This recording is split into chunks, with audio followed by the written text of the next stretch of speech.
Adakah anda ingat boleh suka hati batalkan pembiayaan rumah? Nanti dulu. Jangan sampai duit anda hangus beribu ringgit. Sia-sia je. Bayangkan proses dah jalan berbulan. Surat tawaran dan perjanjian semua dah sign.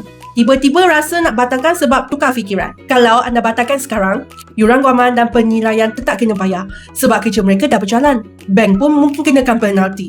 Silap hari bulan, duit lebur, tapi apa pun tak dapat. Ibarat yang dikejar tak dapat, yang dikendong berciciran. Save dan like dulu sebab Melissa nak bagi satu manfaat. Mula-mula kalau anda memang nak cancel loan, bincang dengan bank. Jika proses masih awal, mungkin anda boleh cancel. Tetapi jika sudah berbulan-bulan bank dah buat kerja, peguam pun dah siapkan kerja dan juru nilai pun dah siapkan valuation report, yuran mereka wajib dijelaskan walaupun pembiayaan tak jadi keluar atau disperse. Jadi jangan bazirkan duit bayar fees tapi tak dapat hasil. Oleh itu, sebelum sign surat tawaran bank, anda kena fikir betul-betul. Jangan bazirkan masa pihak bank, peguam dan juru nilai. Kerana masa adalah duit. Di dunia ni, tak ada orang yang nak habiskan masa buat kerja yang sia-sia sahaja. Follow Melissa for more tips.